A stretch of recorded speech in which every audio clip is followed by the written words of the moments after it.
Alba joins me now. Monica, you're talking through some of your reporting inside the Trump campaign and the sort of Trump orbit, right? What's going on?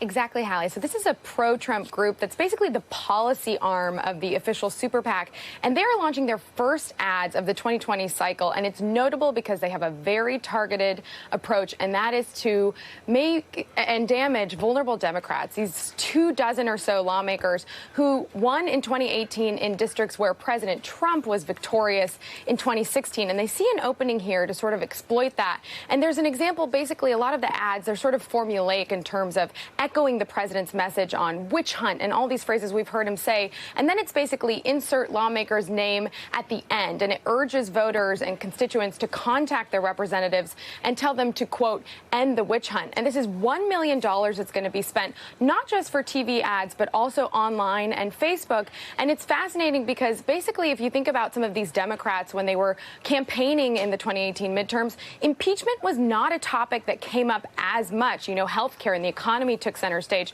But of course, as the impeachment inquiry enters its fourth week, that is something that is going to be completely at the top of the agenda. And members saw that as they went home over the last couple of weeks. But now that they're back in session, this is sort of a gamble, especially in these swing districts going forward. And it's something that we're going to see as polling trends in the direction. And that new NBC News Wall Street Journal survey showing that Americans are trending toward this impeachment inquiry. And as that sort of ticks up, Republicans are trying to damage these vulnerable Democrats. They think that may be the strategy and the best way going forward to exploit that. But we'll have to see what will happen in the coming weeks. But fascinating as we get to see a kind of first look at how they're going to approach this, specifically taking it to the districts, Hallie. And America First Policies, Mon, is putting some money where their mouth is, right? I mean, they're putting $1 million into this thing. This isn't like $50,000 worth of web ads. You know what I mean? Right? They're putting stuff on TV, sort of everywhere. It's significant, and it's not just Facebook exactly. They're also going to do a major text message campaign. And then in addition to this, America First has also done a lot of events and will continue to do events with Vice President Mike Pence, who's sort of been a top surrogate on this issue as well. And we saw him last week already go out to Iowa, and he's going to be continuing that over the next couple of weeks to these vulnerable districts to take the fight there directly. So it's everything. This, you know, as you see the Trump campaign do these sort of more national sweeping ads that have a bit more of a generic take on impeachment, this is the more strategic and narrow approach that we're seeing from this outside group that I think they hope will be effective, but we'll have to see whether it moves the needle at all, Hallie. Very quickly, Mon, the president's expected to hit the road more and more as these months go by, right? Is that what you're hearing from your sources? I've heard that from mine over at the White House. Absolutely. Just look at the last week. He had 2 rallies at the end of last week. Of course, they're in Minneapolis and then in Lake Charles, Louisiana. And then later this week, he heads to Dallas, where he will also do a rally. So we're going to sort of see this tick up. We're going to see, on average, there used to be a rally maybe every other week. Now we're sort of starting to see every week. And, of course, this is a president who doesn't need a campaign rally to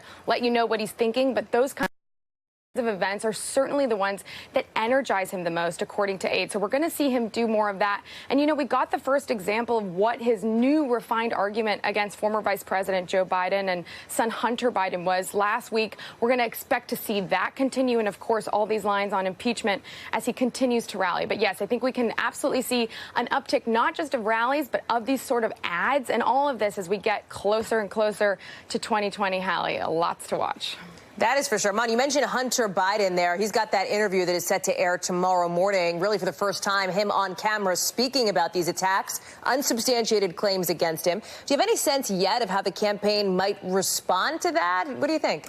They're already sort of taking credit even for Hunter Biden now doing this interview with ABC News. They sort of pointed to the fact that the president, for the first time on Thursday night, started that sort of question, where is Hunter? Where is Hunter? And so they even created those T-shirts that the campaign was selling before the rally had even wrapped up in Minneapolis. So they're sort of saying, we've kind of pushed this. We're glad to see that he's going to be answering questions. They were sort of touting the fact that former Vice President Joe Biden was also answering questions about this over the weekend. So they're absolutely going to keep pushing the envelope on that, I'm told. And anytime I think we're going to see this, for example, when the interview airs tomorrow, they're going to have their full rapid response team addressing all of the items and highlighting it. They see the Hunter Biden story as something they can absolutely capitalize on, Hallie.